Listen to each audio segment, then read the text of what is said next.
Thank you to everyone listening to the Dandy Dozen Minis, the Dandy Dozen Mini podcast provided by the Northwest Florida Daily News sports staff.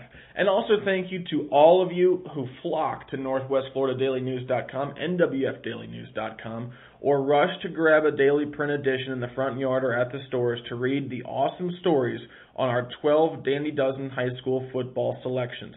These are awesome players, and they are well-deserved. It'll be one story every day in the print edition and online at nwfdailynews.com starting August 17th until Friday, August the 28th, which is actually the first day of a full schedule of high school football, and also the day our high school football season preview section appears in the Northwest Florida Daily News.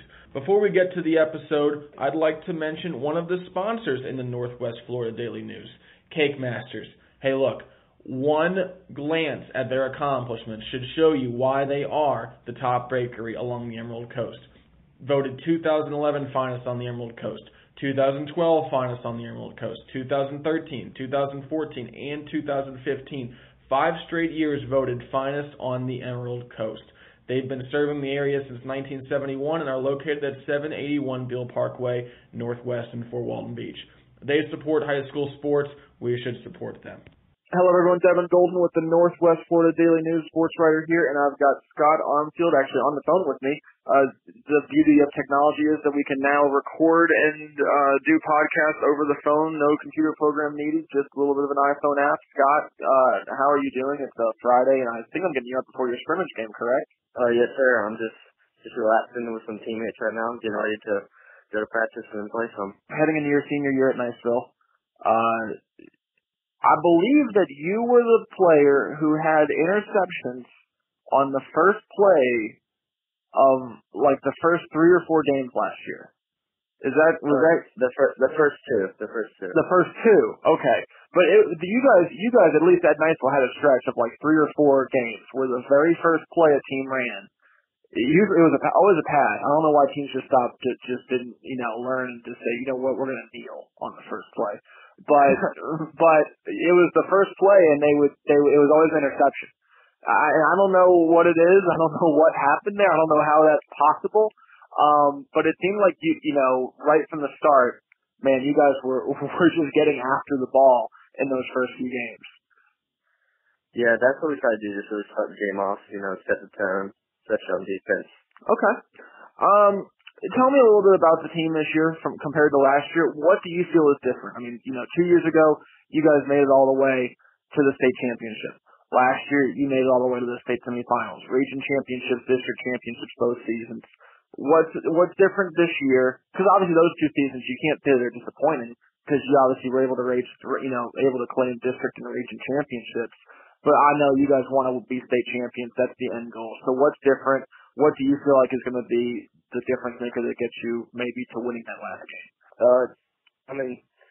The reason why we've been able to sustain just go into the state finals and then the semifinals is just, obviously we've had new players every year, but the coaching's consistent. It's really good, and just the will to win that we have is pretty high. The effort's really good on our team this year, and just hopefully if the guys just get into it. You never know with a lot of new players, but I'm feeling really positive about this year. Okay, awesome. Who would you label as maybe a breakout player for Niceville this year? Maybe someone we hadn't heard of, someone who hadn't really had a chance to showcase his talents much in the years past, but is kind of primed for that really big season. I think Jake Barnes can do really well at receiver, and of course Deontay filling in the running back position with Sharky gone, and on defense, really, we got good front four coming in, and the middle linebackers are doing well. They're fitting good now, and just hopefully we can all just mesh as a team and just work. Eli's of course going to contribute a lot, and Romeo's going to be putting in a lot on offense. Okay, so hopefully we can get them the ball, and just score a lot. Who are you closest to on the team? Even as friends and stuff like that. Who's the person that you've kind of clicked with and connected with, even off the field? David Gouch, really. Just his dad works in the Air Force. My dad works in the Air Force. Okay. We're both really intense guys, and we just want to win really bad. So I just like having him, just what he brings to practice every day. We just hang out on and off the field all the time. I'm actually at his house right now. Niceville has a reputation, obviously, of being, of winning. I mean, in football, you guys obviously win every year. You guys are one of the more winning programs in the area, if not the winning program in the Panhandle. And that translates down to other sports too. I mean, you guys, Niceville is great at pretty much anything, or at least very good at anything. Wrestling, basketball, baseball, softball, cross-country, track and field, you name it, weightlifting. Very, very good. With that comes the kind of the label of being the favorite and being up there, and other teams obviously want to knock you guys down. They want to beat you. When they play Niceville, they obviously have a little more motivation to beat Niceville. Do you guys thrive off that, or do you not pay attention to it, or do you maybe kind of would rather not have that label? No, I'd rather have it. It just gives you that chip. You're going to practice for a reason because everyone wants you. You see people always wanting to beat Niceville. When people bring bigger student sections to other games and they have all the signs, you just look over before the game and you see them and you just look at them. And I just smile because I know we're going to beat them. Yeah, I just look at them. Just more people to disappoint. You guys do have a great fan base. I mean, you go to Niceville and you watch a game in the bowl that is that stadium, and it gets loud. I mean, the noise kind of gets trapped within this almost like this crater that was built within just right in the middle of the city. Do you ever kind of look around and look at the student section and the band playing and kind of get lost and kind of almost like an out of body experience? Like, wow, this is really something special. Yeah, after I played in the Tate game just last year in the playoffs, just I'd made a tackle and then they said my name and I looked up and I just saw just everyone just looking down, and it was weird because when you're playing you don't really realize anyone's watching you. But then when I looked up, I just see all these people just cheering and looking down and flashes and stuff. And it was really weird because I used to be in the stands and I never pictured myself being on the field and stuff. And then all of a sudden I'm there.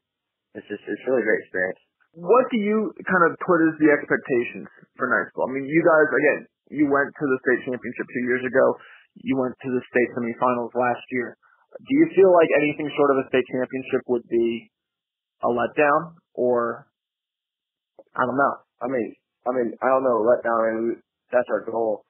But we're just gonna play each game the best we can. I'm expecting to win every game. Just come in with that mindset one game at a time. But yeah, just as long as everyone's putting in their full effort and we are really focused and stuff, and we do our best, I can't be disappointed in our guys. I'm gonna ask you locker room questions, and I'm gonna let you go. But these are kind of fun, lighthearted, and you can't answer yourself for any of these. Who is the strongest person on the team? Strongest person on the team, I would say Anthony Merriman. Okay. What position is he playing? Middle linebacker. Middle linebacker. Will linebacker. Will linebacker. Okay. Who is the fastest? The fastest, Eli Stove. Eli Stove. Okay. Deontay Sheffield said that he's close. He's up there. He's up there. Okay, he's up there. All right. 4 or 5 range. Okay. Can you beat Eli in a foot race? No. That'd be a no. But you're close. Maybe if you got, maybe if you pointed to Eli and said, "Hey, look there!" Right whenever the race started, you might get a step on him and you could beat him. Yeah, it's like the tortoise in the hare, I got you. Who is the most serious on the team? The most serious? I think Tyler Russell's probably the most serious. What is it about that he brings? Just this is approach. He focuses in school stuff. He takes all the AP classes and stuff. He's really focused, and he just brings that to the football and stuff. Just everything he does, he wants to do the best, and he doesn't have time. We're all new and stuff. We don't have time to joke around and stuff. Okay. So yeah, he really wants to win and really focus at practice. He doesn't really play around that much. He just get down to work. He's a first-year starter. Do you like the fact that he's a little bit more serious and he's taking things more serious? And I guess, and with that, he's trying to be a leader. He's trying to, he's trying to keep things in line. Do you like that from a first-year starter at quarterback in that position? I like that out of anybody, really. I don't care if you're Eli or Tyler Russell, first-year starter, or a third-string guy. Just bring the seriousness to it because everyone can contribute. I like being serious and stuff. This isn't just. Everyone says it for fun, but we're out here to win. Mm-hmm. Who is the best personality? Funniest and best personality in the locker room? Funniest? Yeah. Probably David Gouch. Okay, there we go. I heard Deontay. Yeah. I heard Deontay as well. Yeah. So Deontay and David are up there. He is more of like a silly funny. Okay. Like all the time. So I mean, it's good though. I mean, you gotta laugh sometimes. Yeah, there has to be those lighthearted moments. Are you someone who before a game? This is the last question I ask you about your personality. Before a game, there's the kind of that vision, that cliche of a football player getting in everyone's faces, yelling, kind of, banging on the locker room, hitting helmets with each other, or are you more laid back? Because that is kind of a cliche about football players in the locker room before a game. I don't think necessarily there's many people who are like that. I think that's kind of, you might find one or two on a team, and mostly everyone else is listening to music. I'm more laid back in the locker room, like before the game, just sitting there, listening to music for a little bit, but then when it gets close to getting out, just going and talking to everybody, going over stuff that they need to remember for the game. And then when you get down, it's just a while, you go warm up and stuff, and I don't want to get too amped up, so I go do that, and then when we come out of the locker room, and we're about to do the kickoff and stuff, that's when I try to get fired up, paying attention to people, and, just...